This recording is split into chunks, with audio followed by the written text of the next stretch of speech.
mengenai Roma Irama itu ampun tanggung jawab guru Sidin. Kenapa Sidin itu menyuruh orang minta ampun lawan Sidin? Kenapa Sidin menyuruh orang mencium batu Sidin? Apakah takabur dan sombong? Itu urusan guru Sidin, bukan urusan kita. Karena manusia masing-masing punya guru, nambah tanggung jawab gurunya terhadap muridnya. Kita tidak boleh mencampuri murid orang. Seperti anak ikan, itu kada untuk campur. Ikan kada jangan mencampuri anak lo, itu ngarannya mengacau tangan kada babas. Ujar kasarnya kada tahu basah. Orang bisi abah umahnya tanggung jawab. Kita ada bisi anak, kita nambah tanggung jawab. Jangan mencampuri orang. Satu lagu sebujur bangkai Roma Irama lebih mulia dan lebih manfaat bagi umat Islam daripada ceramah 70 habaib. Ini yang penting. Jangan keluar dari wiritan Alawiyah. Artinya Bani Alawi, yaitu keturunan Alwi, cucunya Rasulullah. Apabila kada keturunan itu Syiah. Kata orang lain, nang tak tujuh lawan keturunan itu, ya tak. Wow, tadi tak. Inya memadahkan bahwasanya Rasulullah abtar, tidak ada punya zuriat. Itu pendapatnya. Dengan dalil Al-Quran bahwa Rasulullah itu abtar. Dalilnya bahwasanya Rasulullah ada bisi anak laki-laki nang meninggal zuriat. Hanya Fatimah bini-bini. Paham kan? Itu dalilnya. Nah, kita Ahlus Sunnah wal Jamaah mengambil ayat inna syani'aka huwal abtar. Orang yang membenci engkau itulah yang tidak punya zuriat. Apa maksudnya? Padahal si orang yang membenci Rasulullah itu zuriatnya banyak benar. Kenapa? Jadi Quran mengatakan kata bisi. Maksudnya tidak ada zuriatnya yang mengaramat. Ujar bahasa Banjar kasarnya orang Bahari, samunyaan bubuhannya itu bakar mie. Ada bubuhan Rasulullah ini mengaramat. Ama Roma Irama marah juga. Roma Irama sampai ditelepon marah. Kata Roma Irama, siapa lu negur-negur gue? Wih, hebat juga tuh Bang Haji. Satu lagu Roma Irama sebujur bangkai lebih utama dari ceramah para habaib 70 habaib. Kiai Imad ngomong, walaupun ulama sedunia mengakui Ba'alwi sebagai keturunan Nabi, saya tetap menolak. Nah, itu berarti sudah tidak ilmiah lagi, Kiai. Sudah nafsu. Kalau ilmiah, contohnya Imam Syafi'i. Kata Imam Syafi'i, ini madhab saya, madhab yang benar. Tapi kalau Anda mendapatkan hadis yang sahih, buang pendapat saya. Ikuti hadis yang sahih. Ini Imam Syafi'i. Ya Imam tidak. Biar kiai sedunia menyatakan Ba'alawi ini keluarga Nabi, saya tetap menolak. Itu sudah tidak ilmiah lagi. Itu berarti benci. فلذلك مسألة أن أهل بعلوي أن جدهم فيه كلام أو ليس له ذكر، هذه شبهة باطلة. يعني أنا الآن لو أتيت بذكر لجدهم عبيد الله ابن أحمد المهاجر، لو أتيت بذكر له ليقولون طيب هات ابنه أيضا وهات ابنه أيضا ويتسلسل هذا لا يمكن أن تطبقه على كل الأنساب، وهذا من الجهل. لأنك لو أردت أن تطبق هذا الأمر وتقول أن لابد أن يكون للإنسان مصدر لكل رجل من آبائه لأبطلنا كل الأنساب. كل الأنساب تبطل بهذا الجهل المركب. ولذلك القائل بأن جد البعلوي ليس له ذكر وعلى ذلك يبطل النسب، فكلامه يدل على جهله بأصول وقواعد هذه العلم. السؤال الثاني: ما رأيكم في نسب السادة بعلوي؟ ثابت بالإجماع، ثابت بالإجماع. واحد بقى فسل يطلع ينكر النسب الشريف مع نفسه، يعيش مع ربه وحر. بعلوي ثابت نسبهم عندنا بالإجماع، لم نرى أحدا يشكك فيها عبر التاريخ. أصله مش موجود في الكتاب الفلاني، أصله مش موجود في الكتاب العلاني. عيش مع حياتك واقعد كده تملي متشكك. حسبنا الله ونعم الوكيل. فهذا الكلام حمل من السخف ما الله به عليم. خروج السادة آل بعلوي الحضارمة من حضرموت اليمن من أعرق بيوت النسب النبوي الشريف، وعلشان السيد المشاهد الكريم يربطهم بس في ذهنه، يبقى الحبيب علي الجفري، الحبيب عمر بن حفيظ، الحبيب عبد القادر بن أحمد السقاف شيخهم وشيخنا وشيخ الكل. هذه المدرسة العريقة الممتلئة بكم فياض من المعاني والروحانية والتربية والذوق وحماية جوهر الإسلام. السادة آل بعلوي هؤلاء عبر التاريخ يعني بيوت حافلة بالولاية والعلم والبحور في العلم والمعرفة والولاية. انتشروا انتشار هائل من الشرق الأفريقي إلى أقصى الشرق الأسيوي. يعني هذا الهلال وهذا الخط الدائري من استراليا وماليزيا واندونيسيا وتايلاند والفلبين وسريلانكا وسنغافورة وجنوب الهند، مرورا بالشرق الافريقي في الصومال، في اوغندا، في تنزانيا، في كينيا. الامتداد الجغرافي الهائل ده اللي كله غابات واحراش ومناطق استوائية وشعوب وقبائل والسنة ولغات. ونجح السادة آل بعلوي على كل هذا الامتداد أن يصلوا وأن يمتلكوا القلوب وأن تدخل الناس على أيديهم الإسلام ملايين مملينة. دي صفحة أظن غائبة تماما عن السادة المشاهدين، مش في مصر بس، في العالم كله. طيب. وتلخص في الآخر إنه ده التجار الحضارمة اللي دخلوا اليمن، مش قضية التجار أبدا. القضية أعقد من كده وأعمق من كده وأكثر نورانية من هذا بكثير، اللي كتير بيختزلها في كتب التاريخ يقول لك ده التجار الحضاري اللي نشروا الإسلام. بس الحكاية أعمق من كده. الحكاية خصوصية هائلة للسادة آل بعلوي. وأنا أذكر مرة في أندونيسيا نزلت عند واحد من أعيان السادة آل بعلوي، وهو تاجر كبير وصاحب ثراء يعني من التجارة. فمن عجائبه إن برضو مما يدل على امتزاج هؤلاء السادة بالتجارة، يعني أهل كسب، أهل حرفة، أهل تعفف عن الدنيا، يعني يأكل من كسب يده ويبارك الله له في تجارته فينفق على الناس ويغدق الخير والعطاء إلى أن يجتذب قلوب الناس إلى الله جل جلاله. Tanggapan Buya Yahya terkait perdebatan nasab Ba'alawi. Kata Buya, kami mau bertanya, kami sangat mencintai Rasulullah, kami mencintai Rasulullah, tapi ada kawan-kawan kami yang terpengaruh dengan viralnya masalah nasab Ba'alawi. Abuya, kami minta petunjuk Abuya buat hati kami lebih mencintai zuriat Rasulullah walaupun fitnah terhadap habaib Ba'alawi. Doakan kawan-kawan kami menjauhi habaib karena terpengaruh fitnah tersebut. Mencintai dzurriyyah Nabi adalah kewajiban, dan sebetulnya begitu mudah. Jangankan kok dzurriyyah Nabi, umat Nabi saja kalau kita sadar itu umat Nabi, kita susah berbuat zalim kepada umat Nabi, apalagi jika itu adalah dzurriyyah Nabi SAW.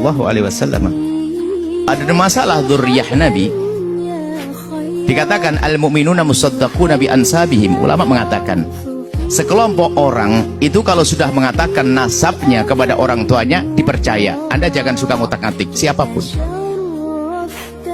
apalagi ini kisah nasab masa lalu. Ini adalah akhlak adabnya, itu adalah seperti itu. Jadi apa, kalau kita mencari celah, oh mungkin begini, ini bahaya sekali. Bahkan dikatakan para imam mengatakan kalau ada sekelompok orang Anda mendengar, mengetahui dari keluarganya mengatakan bahasanya dia punya nasab pada Rasulullah, cukup Anda percayai. Selesai.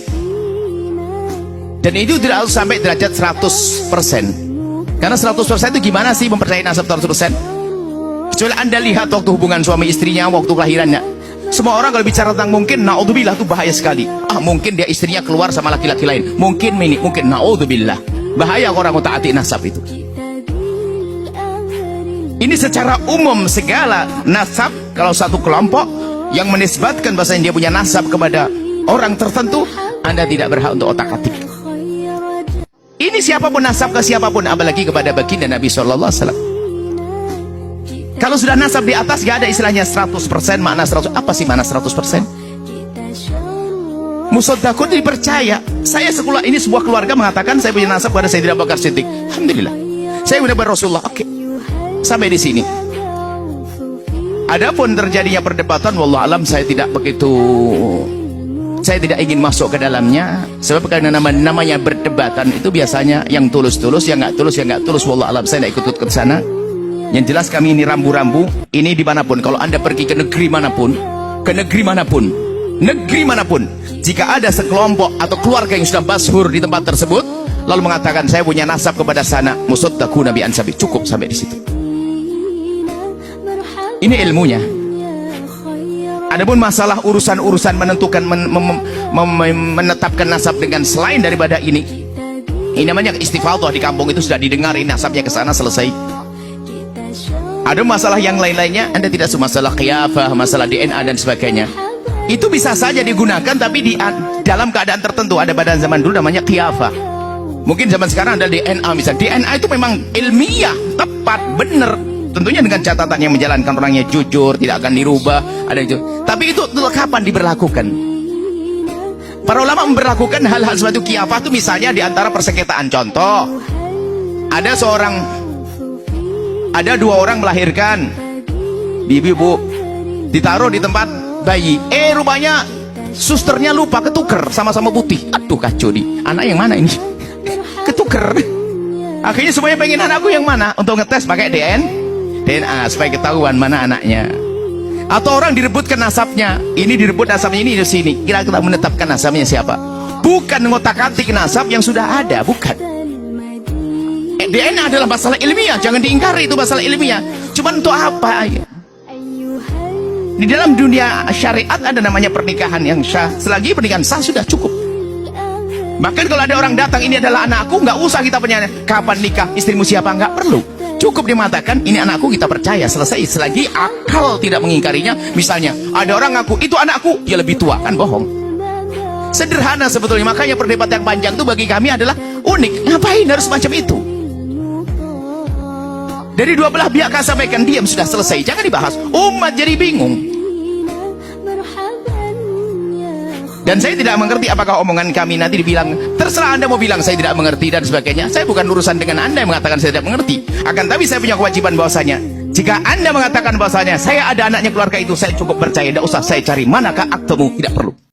Nah, maka saudara-saudaraku yang sedang ribut berbicara nasab, saran kami Al-Fakir, kalau pantas didengar,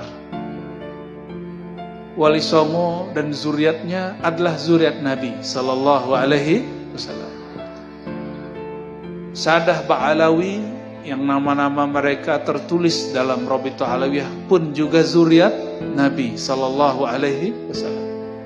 Mohon tunjukkanlah kepada kami yang bukan zuriat Nabi ini, akhlaknya Nabi Muhammad Sallallahu Alaihi Wasallam. Apa akhlak Nabi? La tahasadu wa la tabaghadu wa la tadabaru wa kunu ibadallahi ikhwana. Ini pun disebut oleh beliau di riwayat ini. Janganlah saling iri dengki. Janganlah tabaghadu, saling menyulut kemarahan atau memancing marah atau jadi provokator orang marah. Sekarang bikin marah orang gampang Pak Kiai. Kalau dulu orangnya didatangi. Kalau sekarang cukup buat channel di YouTube. Ngomong di YouTube. La tabaghadu. Jangan menyulut kemarahan orang. Wala tadabaru.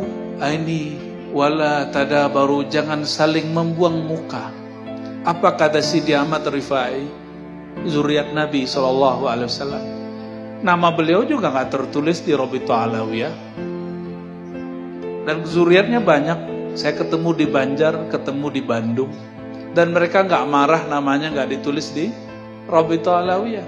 Wajar kan, bukan Alawi, ya. Apa kata beliau? Wali Qutub di zamannya, la tahasadu, jangan saling iri dengki. Kenapa kata beliau? Al hasadu, sifat hasad itu sifatnya iblis. Minasyaitan. Iblis itu dulu iri kepada nenek moyang kita, kakek moyang kita, Sayyidina Adam. Benar gak? Maka orang yang iri dengki, apakah urusan jabatan, popularitas, termasuk nasab, ini termasuk orang yang terpancing oleh sifat-sifat iblisiah. Orang yang hasad bukan iblis, bukan setan, tapi dia kerasukan sifat iblis. Saya berbaik sangka orang yang berdarah-darah baginda di tubuhnya, insya Allah tidak beriri dengki. Amin. Ya, tunjukkan kepada kami akhlak ini. Saya kalau pernah berbicara masalah nasab, jika ada yang tersinggung, saya mohon ampun kepada Allah dan minta maaf kepada siapapun yang tersinggung. Kita udah gak mau lagi bicara itu. Kita sekarang bicara nasab itu akhlaki, akhlaknya. Nah, kalau yang nantang-nantang suruh bawa kitab yang ada pada zaman itu, pertanyaannya, kamu itu orang pintar apa orang bodoh? Berarti ngelencermu kurang adoh, ya. Ngelencermu, pelesirmu itu kurang jauh. Apa tidak tahu situasi pada abad ke-5, ke-6 itu? Situasi ini kok minta-minta, ya cukup. Apalagi kalau masalah nasab itu sebetulnya ya, yang sudah masyhur semua dalam fikih-fikih kita itu cukup istifad syuhra wal istifadah. Kalau tokoh-tokoh masyarakat sudah masyhur di situ, mengakui sampai beliau-beliau itu wafat, ya, wafat, tidak ada yang ingkar, tidak ada yang menolak lah, tidak ada. Loh, kalau namanya menolak ya ada orang, tapi nolaknya itu bener apa bohong-bohongan? Nolaknya itu nolak yang batil, karena godop-godopan, karena benci-bencian, karena tidak berdasar ilmu, ya itu banyak. Memang yang suka begini ini biasanya Wahabi, Syiah. Muridnya Albani itu namanya Sukri Murad Sukri apa Sukri Murad, itu juga. Dan itu yang banyak dipakai di Indonesia ini, ditiru-tiru, itu nolak. Di dalam menetapkan nasab ada ilmunya. DNA tidak masuk dalam hal ini. Dan justru bahaya sekali kalau sudah orang masuk pembahasan-bahasan seperti ini. Urusan nasab jangan dihubungkan dengan urusan DNA. Sebab kalau DNA itu nggak kenal akad nikah, biarpun nggak nikah, DNA bisa saja nyambung, tidak ada pernikahan. Sementara di dalam Islam ada namanya pernikahan yang sah. Jadi untuk dianggap ini keturunannya siapa adalah dengan pernikahan yang sah. Makanya menentukan nasab adalah dengan istifadah. Misalnya di kampung itu sudah didengar bahwasanya si A anaknya si B, sudah, jangan banyak tanya. Yang jelas DNA tidak bisa, dan itu bahaya sekali. Wah, ini bisa merusak, naudzubillah, bisa menjadikan orang meninggalkan syariat gara-gara ini. Apalagi sampai membatalkan nasab, naudzubillah, qadzaf. Membatalkan nasab, orang ini bapaknya ini dikatakan tidak sah gara-gara DNA. Anda sudah datangkan siapa bapaknya, kalau tidak ada dicabuk 80 kali. Hati-hati, jangan Anda meragukan. Kalau Anda meragukan, Anda menuduh dia berzina. Naudzubillah, nuduh orang berzina adalah dosa. Biarpun yang nikahnya benar, nggak ada masalah, pasti deg-degan. Dan bukan begitu Islam. Hati-hati ya, mohon maaf lah. Terkait dengan eksistensi para habaib zuriat Rasul, saat ini sedang terjadi gugat-menggugat. Bagaimana menurut Pak Ustadz? Mohon pencerahan. Nabi Muhammad SAW punya anak laki-laki, punya anak perempuan namanya Sayyidatuna Fatimah Az-Zahra. Fatimah Az-Zahra punya anak laki-laki namanya Sayyidina Al-Hasan dan Sayyidina Al-Husain. Yang Sayyidina Al-Hasan ini banyaknya sekarang di Maghribi, di Maroko. Makanya Raja Maroko itu namanya Hasan II. Hasan 2 ini anak Muhammad 5. Muhammad 5 ini anak Hasan 1. Yang sampai keturunan Sayyidina Hasan, anak Sayyidatuna Fatimah, anak Sayyidina Muhammad sallallahu alaihi wasallam. Raja Maroko yang sekarang Muhammad 6, anak Hasan 2, anak Muhammad 5, anak Hasan 1. Saya rencana mau gitu juga buat nama anak saya. Abdul Somad 1, punya anak saya Sami 2, Sazik 1, nanti anak mereka Somad 2. Biar nggak ribut ngirim Fatihahnya. Untuk Somad 1, Somad 2, Somad 3, Somad 4, Al-Fatihah kan.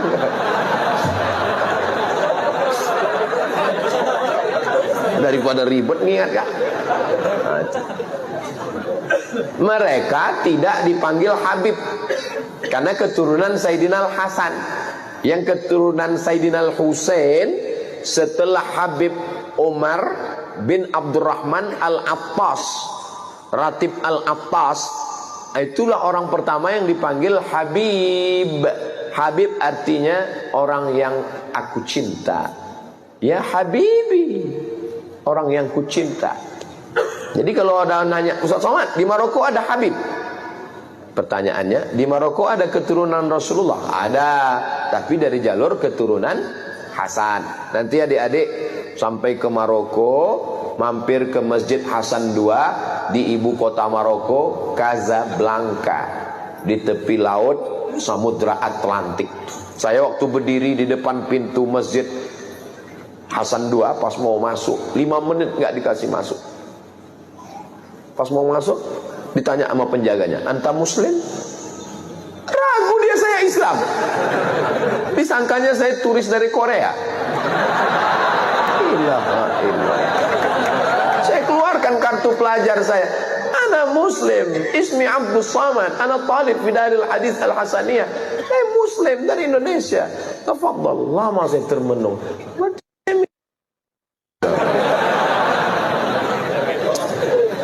Jadi mereka tuh susah melihat wajah kita ini, mata gini, disangkanya kita nggak Islam. Nah, makanya ada ulama dari Maghribi di Makkah namanya Sayyid Muhammad bin Alawi bin Abbas Al-Hasani. Kenapa Al-Hasani? Karena keturunan Sayyidina Hasan. Itu ulama Al-Azhar namanya Syekh Muhammad Mutawalli Asy-Sya'rawi. Itu nasabnya Al-Husaini karena keturunan Sayyidina Husain, tapi tidak dipanggil Habib. Kenapa? Karena bukan keturunan dari Habib Umar bin Abdurrahman Al-Attas, tidak dari Yaman. Jadi ada yang ke Mesir, ada yang ke Mesir, ada yang ke Yordania. Raja Yordania sekarang itu juga keturunan Nabi Muhammad sallallahu alaihi wasallam. Lalu bagaimana dengan yang para habaib yang ada di tempat kita? Nabi SAW punya anak perempuan namanya Sayyidatuna Fatimah. Sayyidatuna Fatimah punya anak laki-laki, adik Sayyidina Hasan namanya Sayyidina Husain. Sayyidina Husain punya anak laki-laki namanya Ali Zainal Abidin. Kalau saya nanya, nggak usah stres, nggak usah depresi, karena saya jawab sendiri. Fatimah punya anak Hasan, adiknya namanya Sayyidina Husain. Husain punya anak laki namanya Ali Zainal Abidin. Ali Zainal Abidin punya anak laki-laki namanya Muhammad Al-Baqir. Muhammad Al-Baqir punya anak laki-laki namanya Ja'far Shadiq. Ja'far Shadiq punya anak laki-laki namanya Ali Al-Uraidi. Ali Al-Uraidi punya anak laki-laki namanya Muhammad An-Naqib. Muhammad An-Naqib punya anak laki-laki namanya Isa Ar-Rumi. Isa Ar-Rumi punya anak laki-laki namanya Ahmad bin Isa Al-Muhajir. Kenapa disebut Al-Muhajir? Karena dia pindah dari Irak ke Tarim. Ya Tarim, ya Tarim, ya Tarim, ya Tarim, Syailillah, Syailillah, Syailillah, Syailillah. Itulah maka disebut dengan Tarim. Memang Nabi pernah mendoakan Yaman? Ya. Allahumma barik lana fi Yamanina, Allahumma barik lana fi Yamanina, Allahumma barik lana fi Yamanina. Berikan berkah kepada negeri Yaman. Memangnya ada sahabat Nabi yang dari Yaman? Oh, sahabat Nabi Muaz bin Jabal, sahabat Nabi Abu Hurairah, sahabat yang paling banyak meriwayatkan hadis, Ad-Dausi, satu kabilah dari Yaman. Ada orang Yaman yang hebat. Nanti kalau dia datang ke sini, kamu minta doa sama dia, doanya makbul. Siapa dia ya Rasulullah? Kami yang ikut perang denganmu. Kenapa kami minta doa? Pokoknya kalau dia datang ke sini, minta doa. Nabi meninggal baru dia datang. Ternyata dia tidak ketemu dengan Nabi walaupun hidup di zaman Nabi. Dia tetap berada di Yaman karena dia menjaga ibunya. Dia adalah Uwais Al-Qarni dari Yaman. Setelah Nabi meninggal baru dia datang. Dialah yang menggendong ibunya. Dari kecil dia menggendong kambing, dia gendong anak onta. Supaya apa? Latihan supaya bisa menggendong ibunya dari Yaman, berjalan kaki ke kota Makkah Al-Mukarramah. Yaman negerinya para ulama. Lalu kemudian pindahlah Ahmad bin Isa Al-Muhajir ke Tarim. Lalu dia punya anak laki-laki namanya Ubaidullah. Ubaidullah punya anak laki-laki namanya Alawi. Alawi ini lain Ba'alawi. Ba'alawi maka disebut mereka keturunan dari Ba'alawi. Kalau disebut Ba'alawi, itulah dia keturunan-keturunannya, itulah dia As-Saggaf, Al-Jufri, Al-Haddad bin Syihab bin Yahya bin Syekh Abu Bakar, Habib Lutfi bin Yahya, Habib Rizik bin Syihab. Lalu kemudian Syekh Abdul Qadir As-Saggaf, Al-Attas. Kita selalu mengamalkan Ratib Al-Attas, Ratib Al-Haddad. Jadi kalau ada orang yang mengecam Al-Habaib Ba'alawi, maka sesungguhnya dia sudah meruntuhkan Ratib Al-Attas, Ratib Al-Haddad. Kerjaan siapa ini? Kerjaan komunis. Karena yang benci kepada zuriat Nabi SAW hanya orang yang tidak bertuhan. Kalau ada orang bertuhan, bernabi Muhammad SAW, pasti dia akan memuliakan zuriat keturunan Rasulullah SAW. Saya tidak mengajak orang untuk mengikuti keyakinan saya. Mazhab saya adalah mazhab al-bayan, hanya menjelaskan. Faman syaa falyu'min, siapa yang mau ikut silakan ikut. Wa man syaa falyakfur, siapa yang mau kafir silakan kafir, karena neraka masih banyak seat kosong. Nauzubillah, nauzubillah, nauzubillah. Mudah-mudahan anak cucu kita termasuk pencinta para habaib zuriat Rasulullah sallallahu alaihi wasallam. Ustaz Somad keturunan Nabi. Oh, saya keturunan Nabi. Berarti Ustaz Habib. Saya enggak Habib karena saya bukan dari Habib Umar bin Abdurrahman Al-Attas. Ustaz keturunan Nabi apa? Nabi Adam. Yang enggak ngaku keturunan Nabi Adam berarti keturunan monyet. Kalau gede King Kong. Bukan kata saya, yang ngomong begitu adalah Charles Darwin. Kata Charles Darwin, nggak ada nabi-nabi itu bohong, itu nggak ada itu. Dunia ini awalnya air semua, dunia ini air semua. Tapi karena disinari matahari jutaan tahun, akhirnya buminya muncul, karang-karang muncul, itulah menjadi pulau-pulau, benua-benua. Akhirnya ikan itu berevolusi naik ke atas jadi monyet. Karena panas, maka dia berbulu, tumbuh bulu. Maka dulu waktu sekolah teman saya bilang, "Mat, kau ini evolusi yang belum selesai karena saya berbulu." Diam kau monyet, saya bilang. Ini mohon maaf karena ini isu yang juga berkembang saat ini, yang salah satunya mengacak-ngacak apa yang sudah mapan menjadi akidah bersama adalah salah satu nasab Ba'alawi. Mohon maaf karena ketum ini sudah 2 kali menyampaikan statement berkaitan dengan Ba'alawi. Jadi menurut ketua PBNU di Jamiah Nahdlatul Ulama sudah bisa dikatakan ijma, mereka semua para kiai-kiai kita mengakui terhadap nasab Bani Ali Ba'alawi seluruhnya. Kenapa ini saya sampaikan? Kalau ini dibiarkan, orang yang mengacak-ngacak ini kita biarkan, maka ini akan mengakibatkan runtuhnya akidah kita, runtuhnya pegangan kita. hampir dikatakan seluruh sanad ilmu dari masyayikh Jamiah Nahdlatul Ulama itu adalah mengarah pada Sayyidina Ali Ba'alawi. Kalau kemudian ini diteruskan, berarti kredibilitas mereka akan diragukan. Ada sabda Rasulullah, man intasaba ila ghairi abihi fa alaihi laknatullah. Siapa yang mengaku nasab pada selain ayahnya, maka dia akan mengarah mendapat laknat dari Allah Subhanahu wa taala. Coba bayangkan, kalau para guru sepuh, katakan Fakil Muqaddam, Abdurrahman As-Segaf, atau yang sudah lama kita lakukan Ratibul Haddad, yang mana beliau mengaku dia adalah bernasab pada Rasulullah dan diakui oleh para sesepuh kita, ternyata kemudian dikatakan tidak, berarti dia akan mendapat laknatullah.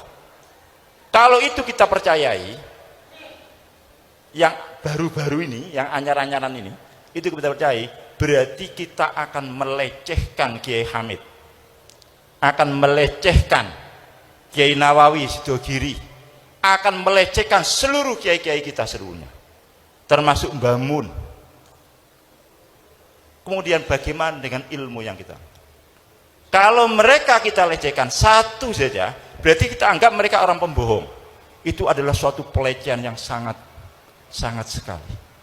Berarti kita akan sabbu itu, kita akan misui para kiai-kiai, kita akan misui para habaib, Habib Soleh, Habib Ja'far dan seluruhnya.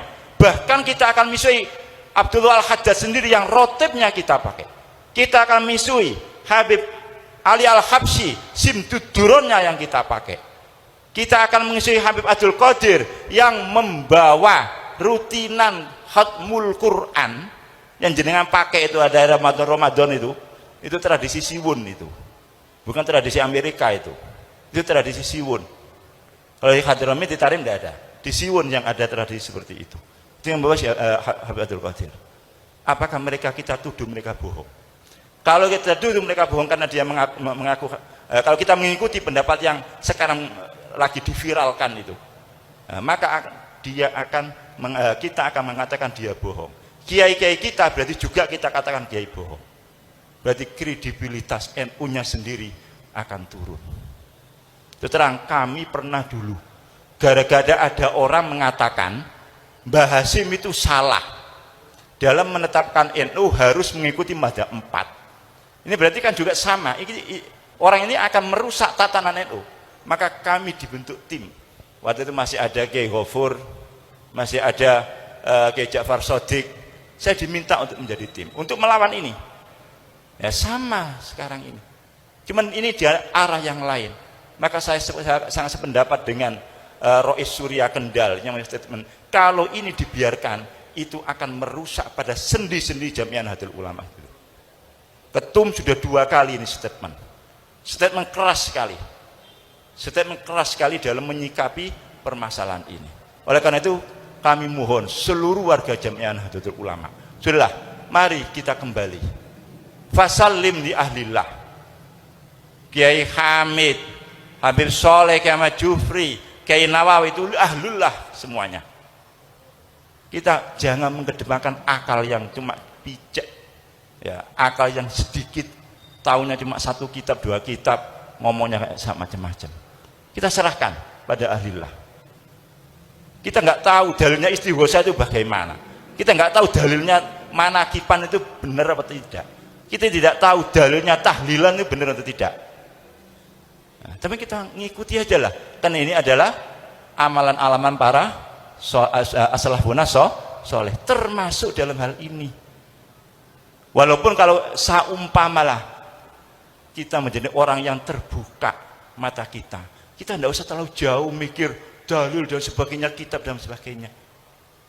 Apa yang dipahami oleh Kiai Hamid, apa yang dipahami oleh para sesepuh kita, ya sudah itu. Apakah kita mau mengatakan mereka bohong?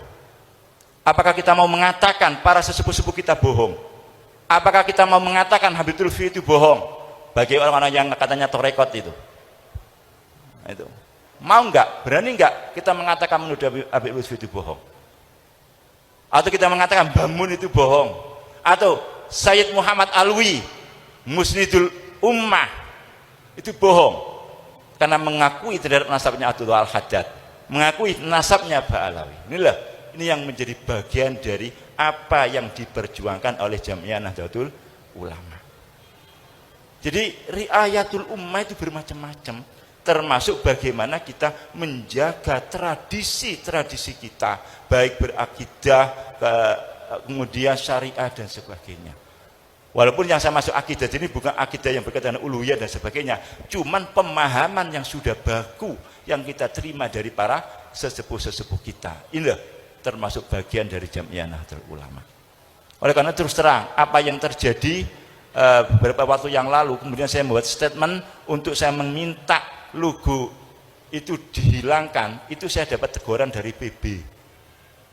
Karena flyer itu diterima oleh salah satu pengurus PB, kemudian WA, mohon kalau itu bukan kegiatan NU, nama lambang NU, karena kalau sudah memasukkan lambang NU, berarti acara itu resmi acara NU.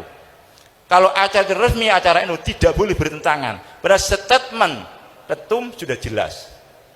Kalau itu ada lambang NU, berarti resmi NU, berarti harus tunduk pada apa yang sudah ditetapkan oleh Jamiah Nahdlatul Ulama. Oleh karena itu saya mohon ke depan, ini terus akan terjadi hal yang demikian ini. Tantangan kita tambah banyak. Oleh karena itu maka kita harus selalu merapatkan barisan, baik secara organisasi atau secara kita berhubungan satu di antara yang lainnya. Alhamdulillah, teh Yaman, madu Yaman, enak banget.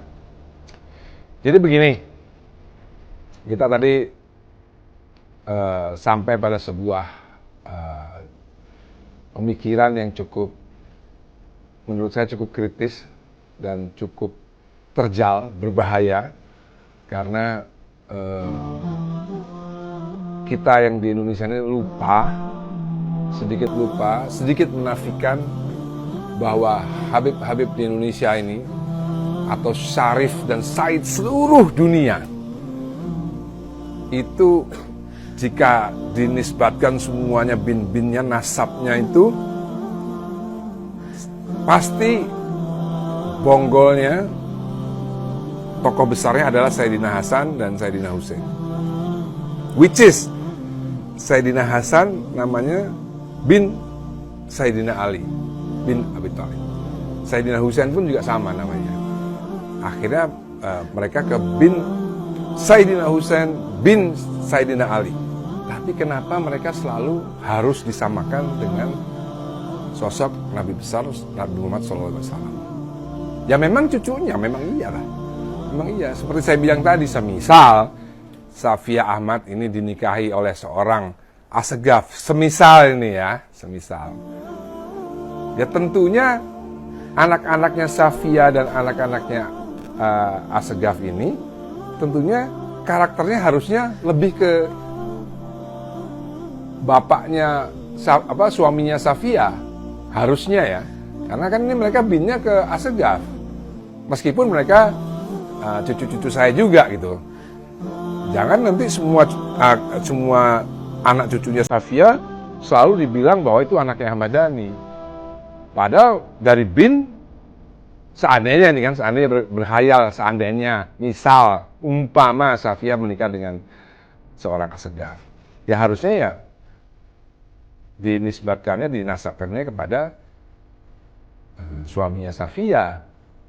Jadi jangan semuanya harus seperti Ahmad Dhani. Anak-anaknya Safia itu harus seperti Ahmad Dhani. Enggak harus. Nah, harusnya seperti bapaknya, seperti suaminya Safia Ahmad. Misalnya bersuami seorang Asegaf, gitu loh. Jadi back to laptop. Kalau kita melihat, belajar sejarah tentang Sayyidina Ali bin Abi Thalib, Sayyidina Ali bin Abi Thalib. Nah, kalau kita belajar sejarahnya, pertanyaannya satu cuma, apakah seorang Sayyidina Ali bin Abi Thalib ini seorang yang lembut? Pertanyaannya itu. Ya. Apakah Sayyidina Ali juga punya track record mencaci maki? Yuk kita belajar. Yuk kita belajar. Apakah teman-teman nih pernah baca buku Nahzul Balagh tentang pidato-pidato daripada Sayyidina Ali. Kenapa Sayyidina Ali punya pedang yang bernama Zulfikar? Berarti kan jago main pedang. Sayyidina Ali itu jago main pedang. Sekarang saya tanya, Sayyidina Ali itu meninggalnya kenapa? Orang yang belajar sejarah pasti tahu.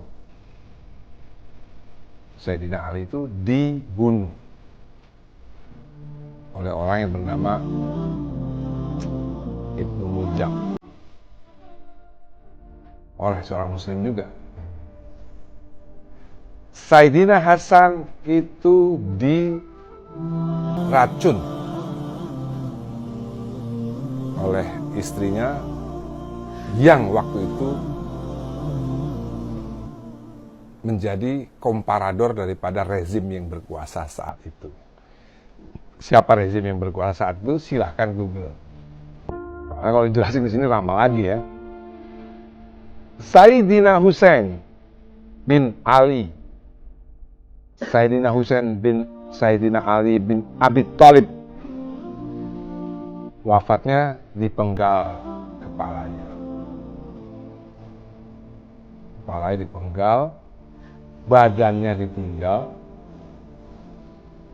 kepalanya dibawa ke Syam untuk ditunjukkan kepada rezim yang berkuasa saat itu, namanya Yazid bin Abu Sufyan, Yazid bin Muawiyah bin Abu Sufyan. Waktu itu menjadi penguasanya, khilafahnya waktu itu, pemimpinnya waktu itu namanya Yazid bin Muawiyah bin Abu Sufyan. Jadi pertanyaannya gini sekarang, tanya gini, kira-kira ya, yuk kita kritis sedikit. Kira-kira Sayyidina Husain itu dipenggal kepalanya karena beliau keras mempertahankan, menegakkan kebenaran, atau seorang yang lembut? Itu pertanyaannya. Kira-kira, ya tadi kan Sayyidina Husain, sekarang saudara kandungnya Sayyidina Hasan. Kira-kira Sayyidina Hasan itu diracun oleh rezim sehingga meninggal, sehingga wafat. Kira-kira karena beliau itu lembut atau karena beliau itu keras mempertahankan prinsip-prinsip kebenaran? Kira-kira bapak datuk daripada Sayyidina Husain dan Sayyidina Hasan ini ditombak dari belakang, dibunuh oleh rezim. Kira-kira karena keras menegakkan kebenaran atau karena lemah lembut? Ini pertanyaan penting. Jadi, sekali-kali kita ini menganggap Habib-habib di Indonesia ini itu keturunannya Sayyidina Ali.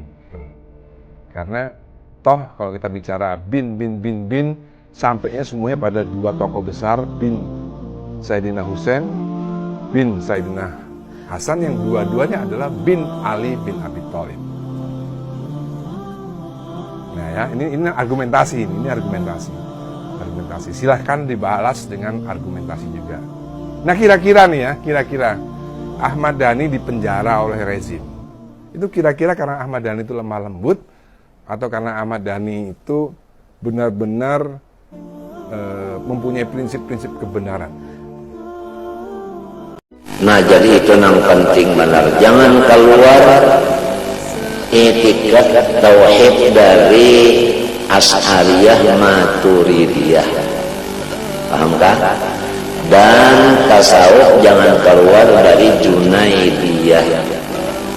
Fikih jangan keluar dari madhahibil arba'ah. Lah, amalan wiridan jangan keluar daripada alawiyah. Demi Allah, bahwa apa yang akan saya ucapkan ini hak benar. Kalau saya dusta, saya dilaknat oleh Allah, siap dilaknat. Oke? Jadi jangan tanya nanti, mana orangnya, jangan.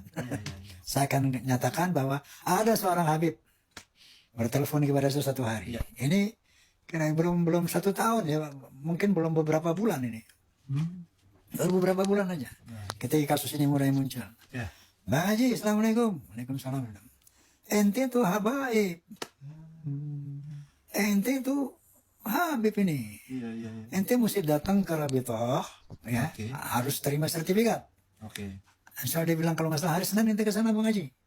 Yang bayarin sertifikatnya, ente nggak usah bayar, aneh bayarin. Nah ini saya terpikir, kenapa di Ponorogo dihabibkan? Kenapa Imam Bonjol dihabibkan? Kenapa pahlawan-pahlawan Aceh dihabibkan? Itu dalam rangka mau mengklaim bahwa Indonesia dimerdekakan